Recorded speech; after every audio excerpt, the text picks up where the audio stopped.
So Vickie, you came on the digital church planting course last autumn, and so it's brilliant to have you back with us for our second course, because lots of exciting things have happened since then. We really want our new cohort to hear about them. You've already been doing this work, haven't you? When COVID happened, you obviously weren't able to meet your Messy Church families in person, but you moved it online. Can you tell me a little bit about what it was that you did? Within our circuit, we had 4 Messy churches.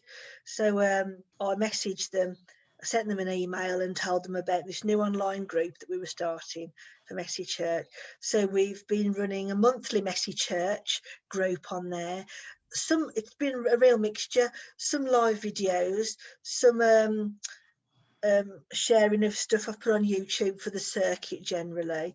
And I've put sessions on which have been photographs and text for the celebration and things like that. So it's been quite a mixture. And I've also done a lot of RE homeschooling help on that page, prayers for the families, obviously not named, things like that.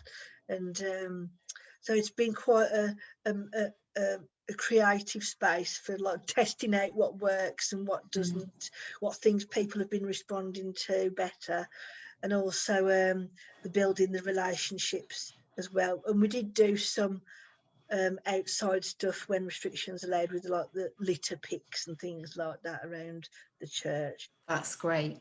So just really practically thinking about how you use the software, do you broadcast videos that the families can kind of watch and maybe do a craft as they watch, or do you have Zooms that the families actually join and you do the stuff all together? How does it work? I've heard other leaders who've had lots of people on Zoom and it's worked well for them, but for our particular group of families, I've developed well, I tend to do a different session every time really, and just see what gets the most interaction going. So I did do some live videos, but I found that not many were logging on at that time. So I tended to put more of a pre-prepared session, or schedule it as a premiere, or just do a set thing, then pin it as an announcement to the top of the page. This is this month's session. You can look in the comments for the links to printables. Here's how you do it, step-by-step guide to the craft. I typed out all of the celebration and the prayers, and so there really was a good range of people for whatever people were looking for. Hopefully there was something to suit them on there. But this project is completely separate to that, the Messy Cyber, and it is a complete new church and it's different. So we're not asking to poach families from existing Messy churches. It's just for those who haven't got one at the moment, or who are interested in exploring spirituality, or they've heard of Messy Church but they don't really know what it is. Tell us how Messy Church Cyber got started. Well, I came on the course and I thought I really want to do this. It's obviously something that's really relevant to today and the way things are going. It's going to be relevant for quite some time. So I really wanted to find an opportunity to make this work. And I was currently well, at the time, I was a regional coordinator for Messy Church in my area in Warsaw. And in one of the Messy meetups, it came out from a discussion that there were a lot of Messy Church groups that had not managed to communicate at all with the families, or the leadership hadn't managed to make the jump to online communication. And there were just so many families that just had got lost, or hadn't continued their journeys. So that was when a little spark, and I thought, that's it, that's the opportunity I'm looking for. That's where the need is, that I've got experience and what I've felt I was equipped to do. So this is where I'm going to plant this. That's fantastic. So Messy Church Cyber is not just in your circuit, is it? It's actually something a bit bigger. Can you tell us a bit more about what it's going to look like? Well, the Messy Church community is international, and as one of the leaders, we've got a Facebook group where we put on there everything that we're involved in all the different countries. I contacted Lucy Moore and said that I'd done this course, and I really felt that there was the need from the Messy meetups for this opportunity to offer families to join a Messy Church online. And then that's where the partnership began with BRF. And then we was thinking about, then we contacted Fresh Expressions and we put a plea out for people who were interested and to help. I'd done some initial thinking about it.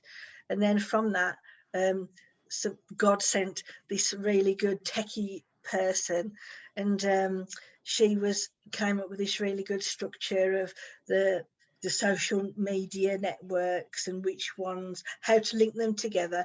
And then also from the session from the course that Nona Jones did, Nona Jones said the front porch was the public space, and that was like your church notice board. So with that in mind, we've set up accounts for Facebook, Instagram, Twitter and YouTube as the notice boards. And then we've got like a private space, which is the first, is hoping to become the first community of families. And I've also set up a group, which is a support network, which is built within the Messy Church network of leaders, and that's called Messy Church Goes Cyber Leaders Community. And from that group, I've initially targeted Methodists because from where I'm starting off, we know that the DBSs will transfer and that the safeguarding foundation and advanced modules. So I'm able to get a good group together that I know is fully trained and has got all the correct paperwork. So that's meant I've got people to draw on to become page admins, editors, content moderators, to build like a pastoral team within a group. And we've decided that to start off with, once the group gets to about 50, then we'll diversify and start a second group. And because we just thought for the pastoral needs and for building relationships, that was a manageable size. But again, it's unknown at the moment. So we that's what we've thought of to begin with, that group size. And then also from the Messy Church network, we've got referrals of families that people know of in their local areas. It's ecumenical, so people, if their local parish church has closed down, then they are happy to signpost their families to this new church. So I've designed a welcome pack to send out to these families, which explains how they can join the private group safely. That sounds great, Vickie. So there's going to be a Facebook page that is Messy Church Cyber, and so that's public. Like a notice board you talked about, which is really helpful. And then there'll be a private group, Facebook group, obviously for safeguarding purposes. So will you do a Facebook Live within that group? Is that how you will gather families together for Messy Church worship? Well, I thought to start with, I'd make it flexible. I'd start with doing a Facebook Live and see how that went. And with a view to keeping it flexible, to maybe changing it over time and see what works best. It all depends on the cohort we get and what their needs are and how they think it best fits in. So at the moment we're keeping it quite flexible, but the first session I have planned to do a Facebook Live within that group. That's great. So I think you said that will be up to 50 people or 50 families, and then there's a sense that if it gets bigger than that, or when it gets bigger than that, you'll start another one so that the groups don't become unmanageable. Now, you mentioned sending a welcome pack, which sounds fantastic, to new families. So Messy Church usually involves crafts. Are you going to be sending out packs for that, or will you only use craft materials that they'll find around the house?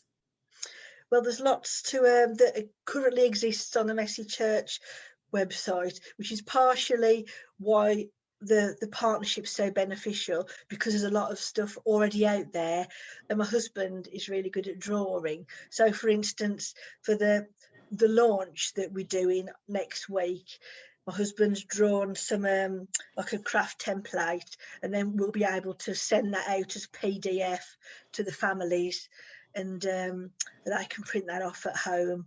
So if I tell them to always bring pens, glue, scissors, and then we can create original content or stuff that we've got permission for, and then send it to the families in advance, and they can choose to engage with as much of it or as little as they like, really. So Vickie, what fruit do you hope to see? What are kind of your long-term dreams for this Methodist Church Cyber? Well, I think looking at the bigger picture, the bigger umbrella of the digital church plant, I see Methodist Church Cyber as being one aspect of that. So in the future, we've also got links with also with BRF, with Messy Vintage and Anna Chaplaincy, and they're already in on the planning meetings, and they're really keen to get something started with that sort of aspect and looking at that age group. So hopefully there'll be another ministry. I don't know if that will necessarily be a Facebook group as such, but we're looking at recording content to take out to care homes or something like that, and also additional needs group, because a lot of those people don't find in building church very conducive to learning or for their family pathways. So overall, we're looking to create, I suppose, bespoke where possible discipleship journeys for these families that works best with whatever their needs are, which is a bit more easy to do online, because the content, like this morning I've seen a British Sign Language video, and it was all about the sign language for a prayer for these COVID times. So I just contacted the man who made it on YouTube, and he's happy to give permission. So it's just like looking out for opportunities like that, where it can diversify, and you can like use the partnerships to really strengthen and build teams. And it's all about having the networks available from the start, really, so you've got people to draw in expertise, things like that. So just to think about some of the practicalities to finish with, people will be wanting to know, well, you know, who's funding all of this? How does that work? So can you tell us a bit about the funding arrangements? Well, at the moment, I'm a Methodist pioneer, and I've found that my role, which was within schools and with children, I wasn't able to continue that. So I'm currently on a contract within my circuit, employed by the circuit to pioneer for the circuit.